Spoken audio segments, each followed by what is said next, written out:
നമസ്കാരം. ഇന്ന് ഞാൻ പ്രധാനമായിട്ട് പറയാൻ ഉദ്ദേശിക്കുന്നത് നമ്മുടെ ഈ നാച്ചുറൽ കലാമിറ്റീസ്, ആക്ച്വലായിട്ട് നാച്ചുറൽ കലാമിറ്റീസ് അല്ല, മാൻമെയ്ഡ് കലാമിറ്റീസ് ആണ് ഇന്ന് പ്രത്യേകിച്ച് ഇന്ത്യയിൽ, കേരളത്തിൽ, എല്ലാ സ്ഥലത്തും നടക്കുന്നത്. ഇതിനകത്ത് പൊളിറ്റിക്സ് ഇല്ല, യാതൊന്നുമില്ല. എല്ലാ പൊളിറ്റീഷ്യൻസും ഒരുപോലെ തന്നെയാണ്. അത് ഞാൻ ഇത് പറയുന്നതിന് മുമ്പ് ഇപ്പോൾ പറയും ഡോക്ടർ ഒരുപാട് കാര്യങ്ങളൊക്കെ പറയും. ഡോക്ടർക്ക് പൊളിറ്റിക്സിനെ പറ്റി എന്തറിയാം? ഞാൻ പഠിക്കുന്ന കാലം തൊട്ട് തന്നെ എനിക്ക് പൊളിറ്റിക്സ് അറിയാം. അത് മാത്രമല്ല, എൻ്റെ കോളേജ് പഠനകാലത്ത് ഞാൻ താമസിച്ചിട്ടുള്ളത് മുഴുക്കെ MLA ക്വാർട്ടേഴ്സിലാണ് 2-3 വർഷം. അവിടെ പ്രതിപക്ഷത്തിൻ്റെ അടുത്തും ഭരണപക്ഷം ബാക്കി എല്ലാ പാർട്ടികളെ പറ്റി എനിക്ക് വളരെ ബോധവാനാണ്. ഞങ്ങൾ വളരെ ഫ്രണ്ട്സാണ്. ആ പഴയ ഫ്രണ്ട്സ് ഇപ്പോഴും ഒരു മന്ത്രിമായിട്ടിരുന്ന് മാറിയിട്ടുണ്ട്, MLA മാരായിട്ടിരുന്നിട്ടുണ്ട്, ഇപ്പോഴും ഉണ്ട്, എല്ലാ പാർട്ടിയിലും ഉണ്ട്. ഇപ്പം നടന്ന ദുരന്തം ഇത് മാൻമെയ്ഡ് ആണെന്നുള്ളത് 100% ഇതിന് സയൻറ്റിഫിക് പ്രൂവായിട്ടുള്ളതാണ്. ഉദാഹരണത്തിന് സയൻറ്റിസ്റ്റായിട്ടുള്ള മാധവ് ഗാഡ്ഗിൽ എത്രയോ വർഷത്തിന് മുമ്പ് അവർക്ക് റിപ്പോർട്ട് കൊടുത്തിട്ടുള്ളതാണ്. ഇത് വളരെ ലോലമായിട്ടുള്ള സ്ഥലമാണ്, ഇവിടെ ഇതൊന്നും ചെയ്യാൻ പാടില്ല, ഇത് ചെയ്തു കഴിഞ്ഞാൽ ഇതെല്ലാം പൊട്ടിപ്പോവും, എല്ലാം പറഞ്ഞിട്ട് ആരും കേട്ടില്ല. അന്ന് എല്ലാ പാർട്ടികളും ഒരേ സ്ഥലത്ത് നിന്ന് പറഞ്ഞ എന്താണ്? ഇത് കർഷക ദ്രോഹം. ഇപ്പോൾ ഒരു കർഷക ദ്രോഹം ഒന്നും ചെയ്തിട്ടില്ല, കർഷകരെ എല്ലാം കൊന്നെന്ന് മാത്രം പറഞ്ഞാൽ മതി. അതൊരു കൊലപാതകം തന്നെയാണ് ഇപ്പോൾ ചെയ്തിരിക്കുന്നത്, എല്ലാ പാർട്ടികളും ചെയ്തിട്ട്. ഈ പ്രകൃതിയെ നമ്മൾ സ്നേഹിച്ചു കഴിഞ്ഞാൽ പ്രകൃതി നമ്മളെ സ്നേഹിക്കും. നമ്മൾ പ്രകൃതിയെ സ്നേഹിക്കാതിരുന്നു കഴിഞ്ഞാൽ അതിൻ്റെ യഥാർത്ഥ ദ്രോഹം ആണ് വരുന്നത്. നമുക്ക് ഉദാഹരണം, ഇപ്പോൾ നമ്മൾ കേരളം ഇന്ത്യ എടുത്തിട്ട് കാര്യമില്ല, നമുക്ക് ഭൂമി തന്നെ മൊത്തമായിട്ട് എടുക്കാം. ഭൂമിക്ക് ഒരു നാച്ചുറലായിട്ടുള്ള ഒരു എക്സിസ്റ്റൻസ് ഉണ്ട്. ഇതെല്ലാവർക്കും സമാധാനമായിട്ട് മൃഗങ്ങൾക്കും പക്ഷികൾക്കും ഈ രണ്ട് കാലുള്ള ആനിമൽസിനും എല്ലാവർക്കും ജീവിക്കാനുള്ള അവകാശവും അധികാരമുണ്ട്. മാത്രമല്ല ഈ വൃക്ഷങ്ങൾക്കുമുണ്ട്. ഇത് നമ്മളെന്താണ് ചെയ്യുന്നത്? ഈ സിറ്റികൾ പോലും മോശമല്ല, ഒരു മരം ഉണ്ടെങ്കിൽ ആദ്യം മരം മുറിച്ച് കളയുക എന്നുള്ളതാണ്. നമ്മുടെ പുരാണം തന്നെ പറയുന്നത് എന്താണ്? ഒരു മരം എന്ന് പറഞ്ഞു കഴിഞ്ഞാൽ 10 പുത്രന്മാർക്ക് തുല്യം. ഒരു ഉദാഹരണം, നമുക്കിപ്പോൾ മാവുണ്ട്, മാവ് നിറച്ച് കായ്ക്കുന്നുണ്ട്. അപ്പോൾ ആ മാവ് കൊണ്ട് മാവിനെന്ത് പ്രയോജനം? ഒരു പ്രയോജനവും ഇല്ല.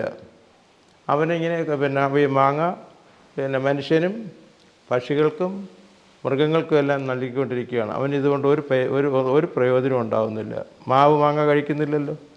അവൻ്റെ തണൽ തരുന്നുണ്ട്, തടി തരുന്നുണ്ട്, ഫലം തരുന്നുണ്ട്. പക്ഷേ ഇതൊന്നും മനുഷ്യൻ മനസ്സിലാക്കുന്നേ ഇല്ല.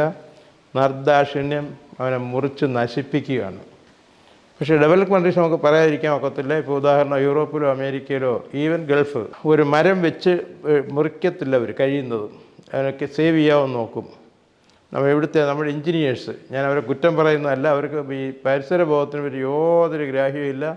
ഒരു പ്രോപ്പർട്ടി വന്നു കഴിഞ്ഞാൽ ആദ്യം അവർ ചെയ്യുന്നത് ഈ നശീകരണമാണ്. ആദ്യം മരങ്ങൾ അത്രയും മുറിച്ച് കളയാൻ പറയും. നിർത്താവുന്ന മരങ്ങൾ നിർത്തണ്ടേ? ഇപ്പോൾ ഒരു കാര്യം കൂടെ പറയാം. പണ്ട് നമ്മുടെ വാസ്തുശാസ്ത്ര പ്രകാരം ഈ കെട്ടിടത്തിൻ്റെ, അതായത് വൃക്ഷങ്ങളുടെ താഴെയാണ് കെട്ടിടം പണിയേണ്ടത്. കാരണം അത് പല കാരണങ്ങളുണ്ട് അതിന്. ഒന്ന്, ഈ കാലാവസ്ഥ നിയന്ത്രിക്കും, നമുക്ക് ആവശ്യത്തിനുള്ള വെള്ളം കിട്ടും, വെള്ളം തരും. പിന്നെ അതുപോലെ വായു തരും. വായു എന്ന് പറഞ്ഞാൽ ശുദ്ധവായു എന്ന് പറഞ്ഞാൽ ഓക്സിജൻ.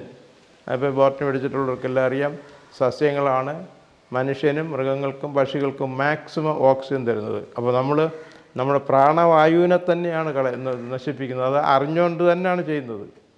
പിന്നെ ഇതിൻ്റെ എല്ലാം പ്രധാന കാരണക്കാർ ഈ വിവരമുള്ള ആളുകൾ, പറയുന്ന കേൾക്കാത്ത വിവരമില്ലാത്ത പൊളിറ്റീഷ്യൻസ് തന്നെയെന്ന് പറയാം. ഞാൻ ചോദിച്ചോട്ടെ, നമ്മുടെ മന്ത്രിസഭയിലായാലും ഇവിടെ ആയിക്കഴിഞ്ഞാലും സെൻട്രലിലായാലും ഏത് സ്റ്റേറ്റിലായിക്കഴിഞ്ഞാലും ഒരു വിദ്യാഭ്യാസ മന്ത്രി എന്ന് പറയുമ്പോഴത്തേക്ക് നല്ല വിദ്യാഭ്യാസം, എഡ്യൂക്കേഷനിൽ PhD എങ്കിലും ഉണ്ടായിരിക്കണം. അറ്റ്ലീസ്റ്റ് ഗ്രാജുവേഷനെങ്കിലും വേണം. അത് കാരണം അത് പിന്നെ അദ്ദേഹത്തിന് മറ്റാളൊന്നും പറഞ്ഞ് പഠിപ്പിക്കേണ്ട കാര്യമില്ല. അതുപോലെ തന്നെ എൻജിനീയറിങ്, ഇപ്പോൾ നമുക്ക് PW അതുപോലുള്ളത്, PWD കണ്ടിട്ട് പോലും ഇല്ല. സിമൻ്റ് ആണെന്നോ കമ്പി എന്താണെന്നോ അവർക്കറിയില്ല. എന്നിട്ട് അവരായിരിക്കും എൻ്റെ മന്ത്രി. ഞാനിപ്പോൾ ഇവിടെ മാത്രമല്ല, കേന്ദ്രത്തിലല്ല, എല്ലാ സ്റ്റേറ്റും ഇത് തന്നെയാണ്. അതേസമയം ഞാൻ ഇതിപ്പോൾ ഇത്രയും പറയാൻ കാരണം എന്ന് പറഞ്ഞാൽ ഹെൽത്ത് ഡിപ്പാർട്ട്മെൻറ്റ് കഴിയുന്നതും ഇത് ഹെൽത്തിനെ പറ്റി ബോധമുള്ള എത്ര പൊളിറ്റീഷ്യൻസ് ഉണ്ട്. കാരണം എനിക്കിവിടെ എല്ലാ ഫീൽഡ് ഡോക്ടർ എന്ന് പറയുമ്പോഴത്തേക്ക് എല്ലാ ഫീൽഡിലുള്ള ആളുകൾ വരും. ഉദാഹരണം ധർമ്മക്കാർ തൊട്ട് രാജാവ് വരെയും വരും. അപ്പോൾ അതിൽ എല്ലാ അധികാരികളും വരും. പക്ഷേ ഞാൻ അറിവിന് വേണ്ടിയിട്ട് ഓരോ കാര്യം ചോദിക്കുമ്പോഴത്തേക്ക് അവർക്കൊന്നുമില്ല. ഈ പൊളിറ്റീഷ്യൻസ് വളരെ എല്ലാത്തിനെ പറ്റി ആധികാരികമായിട്ട് പ്രസംഗിക്കും. ആരെങ്കിലും പഠിപ്പിച്ചില്ലെങ്കിൽ അവർക്ക് പ്രസംഗിക്കാൻ ഒക്കത്തില്ല. കൂടുതൽ ആളുകളും എഴുതി കൊടുത്ത് വായിക്കുക എന്നുള്ളതാണ്. കാരണം അവർക്ക് അതേപറ്റി ഞാൻ അവരെ കുറ്റം പറയുന്നില്ല. നമ്മുടെ ജനായത്ത സിസ്റ്റം അതായിപ്പോയി. അതായത് ഇന്ത്യൻ കോൺസ്റ്റിറ്റ്യൂഷൻ അനുസരിച്ച് any fool can become the minister എന്നാണ്.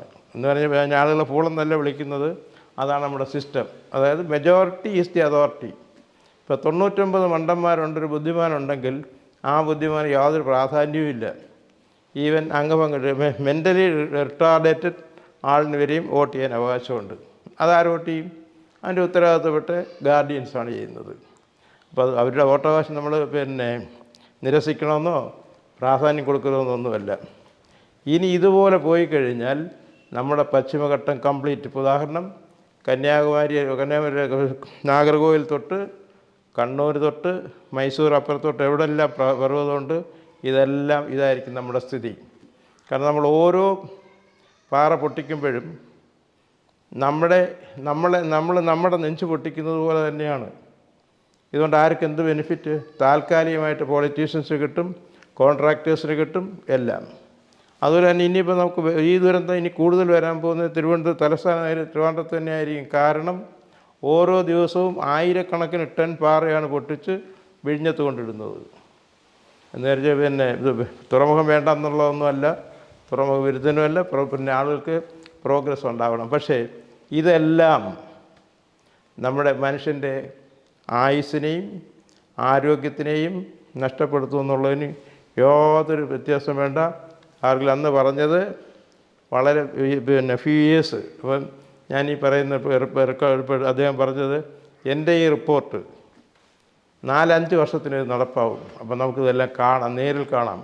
അത്രയ്ക്ക് വ്യക്തമായിട്ട് പറഞ്ഞിട്ടും നമ്മുടെ എല്ലാ രാഷ്ട്രീയക്കാരും ഇത് കർഷക വിരുദ്ധം, ഇപ്പോൾ ചെയ്ത് കർഷക ദ്രോഹം മാത്രമല്ല, അതിൻ്റെ അപ്പുറത്ത് എന്തെല്ലാം അത് ചെയ്തിട്ടുണ്ട്. ഇത്രയും ഞാൻ പറഞ്ഞെങ്കിലും നിങ്ങൾക്ക് ഈ മെഡിക്കലായിട്ടുള്ള മിക്കവാറും എല്ലാ സഹായങ്ങളും, അതായത് ഫിസിക്കലായിട്ടും മെൻ്റലായിട്ടും സർജിക്കലായിട്ടും നോൺ സർജിക്കലായിട്ടുമുള്ള എന്തെല്ലാം ക്വസ്റ്റ്യൻസ് ഉണ്ട്, നിങ്ങൾക്കൊരു 7 മണിക്ക് ശേഷം എന്നെ കോൺടാക്റ്റ് ചെയ്യാം. പ്രത്യേകിച്ച് ഈ ബൈപ്പാസ് സർജറി എങ്ങനെ ഒഴിവാക്കാം, ആൻജിയോപ്ലാസ്റ്റി എങ്ങനെ ഒഴിവാക്കാം, ആൻജിയോഗ്രാം എങ്ങനെ ആക്കാം, നിങ്ങൾക്ക് ഇത് കേൾക്കുന്നതുകൊണ്ടും കാണുന്നതുകൊണ്ടും ചോദിക്കുന്നതുകൊണ്ടും നിങ്ങൾക്ക് ലക്ഷക്കണക്കിന് രൂപ പ്രോഫിറ്റ് ഉണ്ടാകുന്നതുമാണ്.